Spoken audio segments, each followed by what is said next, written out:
Voici à présent le tout dernier rôle dramatique interprété par Robin Williams dans Boulevard de Dito Montiel, sorti hier. Il incarne un homme marié à l'existence un peu vide qui va rencontrer un jeune garçon et redonner un sens à sa vie. Le réalisateur a puisé dans son expérience personnelle pour développer les émotions de l'ultime personnage de fiction confié à Robin Williams et permettre à l'acteur de sortir de ses registres habituels. Retour justement sur ce qui avait constitué la force comique de Robin Williams avec Alexia Gaillard. I was going to Juilliard studying acting, and I would do street performing mime in front of the Metropolitan Museum. And the scariest people in the world were the ladies of Madison Avenue. When you'd imitate them, they'd go, "Get the hell away from me." This was before Botox, where their faces were just frozen, like, "Get away from me." And even the animals that they were wearing, going, "Get away, you'll hurt me." Robin Williams, c'était un peu le sale gosse, ingérable et complètement déjanté. Une filmographie impressionnante, plus de 70 films et des personnages cultes. Dans Good Morning Vietnam, Le Cercle des Poètes Disparus, Hook, Madame Doubtfire, Jumanji, Will Hunting. Retour sur sa vis comica avec les critiques Nicolas Chalère et Jackie Goldberg. Ce que vous ne savez peut-être pas, c'est qu'il a débuté sa carrière sur scène par le stand-up. Il est d'ailleurs devenu une référence aux États-Unis. Il y a un jeu assez théâtral en fait, dès le début. C'est quelqu'un qui fait beaucoup de mimiques, qui fait beaucoup de blagues évidemment, qui est très drôle. Welcome back, Americans! No, come, you could build a Disneyland near Paris. We won't go, but build it. And we'll have a Minnie Mouse with armpit hair. It'll be great. Smoking a Galoise, going, I never loved Mickey, you know that. Le fait qu'il vienne du stand-up, ça a beaucoup joué sur l'énergie qu'il insuffle à un film et à un rôle. Et c'est pour ça aussi que je pense que c'est devenu une star aussi emblématique et aussi presque une mascotte d'une certaine époque du cinéma. C'est-à-dire qu'en fait, on se demande à un moment si c'était pas plus lui qui prenait les rôles et qui les adaptait à lui-même qu'un acteur qui se fondait dans les rôles. Très vite, il va se faire repérer par des séries télé, et notamment Happy Days à la fin des années 70, où il va jouer un personnage d'extraterrestre, un petit rôle, un petit personnage. Et donc très vite, il va avoir droit à son spin-off qui s'appelle Mork and Mindy. Et qui va être extrêmement populaire aux États-Unis, beaucoup moins en France. Hein, c'est quelque chose qu'on n'a pas tellement vu à la télévision française, mais en tout cas, voilà, ça va lancer sa carrière aux États-Unis. En 80, il est Popeye sous la direction de Robert Altman. C'est le début d'une décennie de carton au cinéma. Robin Williams incarne le grand frère, adulé par les enfants. Qui c'est ça, capitaine?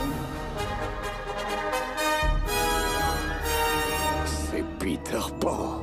Hook, c'est un des personnages qui définit peut-être le mieux ce qu'est Robin Williams, à savoir un enfant éternel, un enfant piégé dans un corps d'adulte.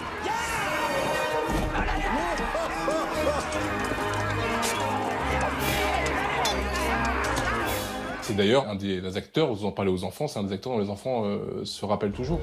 Le jeu.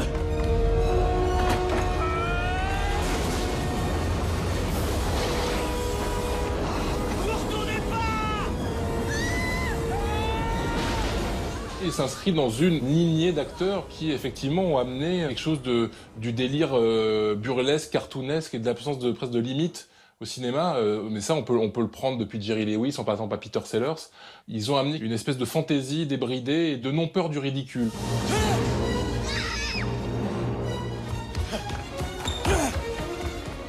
Robin Williams, c'est aussi l'art du travestissement. Pour chaque film, il va bien au-delà du script, il se métamorphose. Bonsoir. Madame Hillard, je présume. Oui, je suis Miranda Hillard. Iphigénie Doubtfire. L'idée du masque chez Robin Williams est très importante en fait. C'est quelqu'un qui n'est jamais naturaliste, qui n'est jamais lui-même. Il est toujours quelqu'un d'autre. C'est drôle de changer, de faire d'autres voix, d'être d'autres personnages. Pour moi, c'est un grand plaisir. C'est quelque chose d'être réellement habité par quelqu'un d'autre. C'est comme être possédé. Robin Williams, c'était un visage, mais c'était aussi une voix extraordinaire. What do you mean you do voices? Capable d'imiter plein de gens, d'aller dans les aigus, dans les graves. Vraiment toute une palette de voix différentes. I do voices. Yeah! We've come to this planet looking for intelligent life. Oops, we made a mistake. We're happy to be in America. Don't ask for a green card. I want you in the worst way. Quand il était entre les mains de bons cinéastes qui savaient le maîtriser, qui ne le laissaient pas partir en roue libre, ça pouvait donner lieu à des interprétations assez extraordinaires. I do a great impression of a hot dog. En 1997, avec Will Hunting, c'est un tournant dans sa carrière. Ses rôles sont de plus en plus sombres, de plus en plus dépressifs. Donc, à partir de Will Hunting, il est ce grand frère un peu sage, avec cette part d'ombre. Et puis, petit à petit, il va même jouer des psychopathes, des personnages extrêmement inquiétants.